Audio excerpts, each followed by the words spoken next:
سنت قابل قدر سامعین حضرات، میرے بزرگوں، دوستوں، ہم عمر ساتھیوں، نونہال بچوں، پردہ نشین خواتین اسلام، میری مائیں اور بہنیں، السلام علیکم ورحمۃ اللہ تعالی وبرکاتہ۔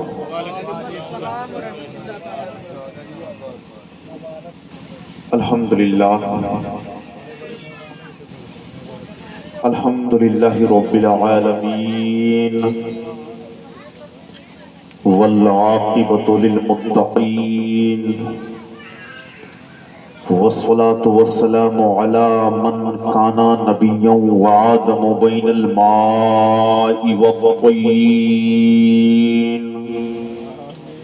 وعلى آلہ وصحابہ وأہل بیتہ وذریاتہ اجمعین، اما بعد فأعوذ باللہ من الشیطان الرجیم، بسم اللہ الرحمن الرحیم۔ قال اللہ تبارک وتعالی فی القرآن المجید والفرقان الحمید، قل یا ایہا الناس انی رسول اللہ الیکم جمیعا، صدق اللہ البشیر القدیر وصدق رسولہ الرشید النذیر، والحمدللہ رب العالمین، آمین آمین آمین الی غیر النہایہ۔ حضرات، آئیے بلا تمہید اپنے اور ساری کائنات کی مرکزی عقیدت حضور رحمت للعالمین، شفیع المذنبین، خاتم النبیین، رسول گرامی وقار، محبوب پروردگار، دونوں عالم کے مالک و مختار حضور محمد الرسول اللہ صلی اللہ تعالیٰ علیہ وسلم کے دربار پرانوار میں بآواز بلند درود شریف کا نذرانہ پیش فرمائیں۔ پڑھیں اللہم صلی علی سیدنا و مولانا محمد معدن الجود والکرم، منبع العلم والحلم والحکم، وعلی آلہ وبارک وسلم، صلاۃ والسلام علیک یا رسول اللہ صلی اللہ تعالیٰ علیہ وآلہ وسلم۔ آئیے عادت کے مطابق حصول برکت کے لیے نعت پاک رسول صلی اللہ تعالیٰ علیہ وسلم کے چند اشعار مجھ سے بھی ملاحظہ فرمائیں۔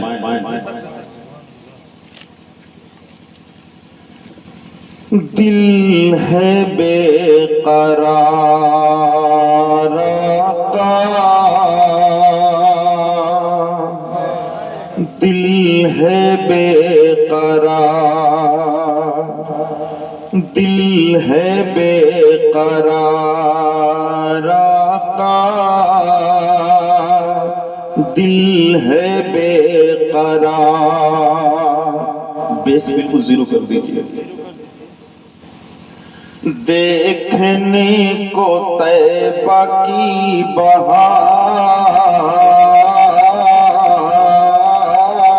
بہار، دل ہے بے قرار آقا، دل ہے بے قرار۔ دیکھنے کو طیبہ کی بہار،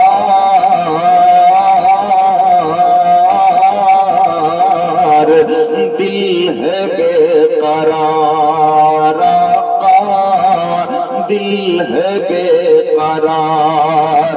اور زر نہیں کہ چل سکوں میں، پر نہیں کہ اڑ سکوں، زور ہے نہ تاب ہے کہ اپنے در سے ٹل سکوں، زر نہیں کہ چل سکوں میں، پر نہیں کہ اڑ سکوں، زور ہے نہ تاب ہے کہ اپنے در سے ٹل سکوں۔ آپ گر کرم کریں تو در پہ میں مچل سکوں، در پہ میں مچل سکوں، اپنی بے کسی پہ ہوں حضور عشق بار۔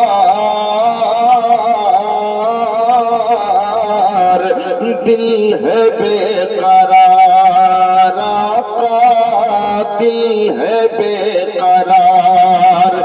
دیکھنے کو طیبہ کی بہار، دل ہے بے قرار آقا دل ہے بے قرار، اور آپ نے بلایا جنہیں وہ خوش نصیب ہیں، اور وہ خدا کے پیارے ہیں جو آپ سے قریب ہیں۔ آپ نے بلایا جنہیں وہ خوش نصیب ہیں، وہ خدا کے پیارے ہیں جو آپ سے قریب ہیں۔ ایک نظر ادھر بھی ہو کہ ہم بہت غریب ہیں، ہم بہت غریب ہیں، کب گھڑی وہ آئے گی ہے جس کا انتظار،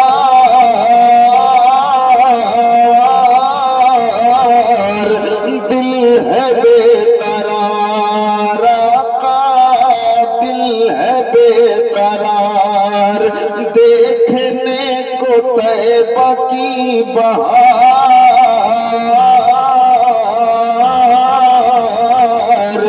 دل ہے بے قرار آقا دل ہے بے قرار، دیکھنے کو طیبہ کی بہار،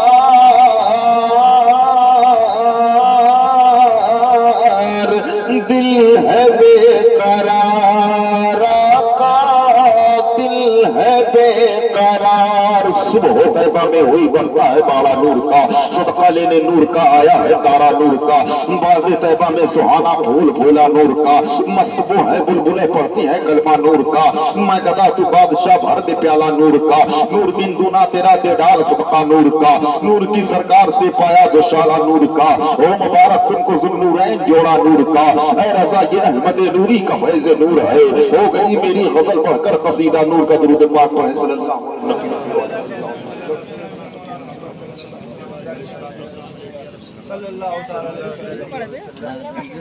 حضرات بلا تاخیر و تمہید میں اپنے عنوان پہ آتا ہوں۔ آج سے 1400 سال پہلے کا جائزہ لیا جائے، جس وقت میرے آقا اس دنیا میں تشریف نہیں لائے تھے، اس وقت انسان کی کیا حیثیت تھی، اس کا وقار کس ماحول کس اندھیری اور تاریکی میں گھرے ہوئے تھے۔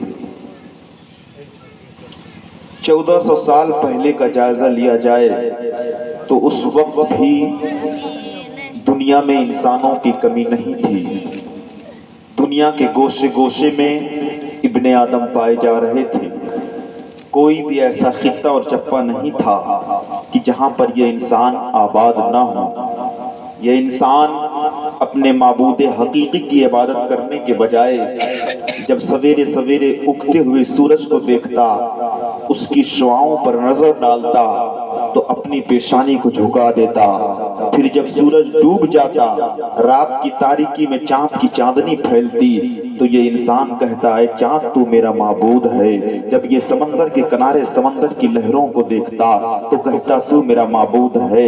جب یہ ہرے بھرے لہلہاتے پودوں کو دیکھتا تو کہتا تو میرا معبود ہے۔ جب یہ بڑے بڑے پہاڑوں کی ٹیلوں پر نظر ڈالتا تو کہتا تو میرا معبود ہے۔ جب یہ آگ کے شعلوں پر نگاہ ڈالتا تو کہتا تو میرا معبود ہے۔ غرض کہ ہندوستان سے لے کر عربستان تک کفر و گمراہی کے بادل چھائے ہوئے تھے، بلکہ جس ملک میں ہم اور آپ آباد ہیں اس ہندوستان میں 32 کروڑ معبودان باطل کی پوجا ہو رہی تھی۔ کنکر پتھر مکھی مچھر پیڑ پودے ہوا فضا ان سب کو معاذ اللہ معبود مانا جا رہا تھا۔ یہ انسان ذہن و فکر اور اعتقاد کی بنیاد پر اس طرح سے گر چکا تھا۔ اس ہندوستان میں سگی بہنوں کے ساتھ شادیاں کی جا رہی تھی، بچیوں کا بھیٹ چڑھایا جا رہا تھا۔ اگر جوان لڑکی کا شوہر مر جاتا تو اس کو دوسری شادی کرنے کی اجازت نہیں تھی،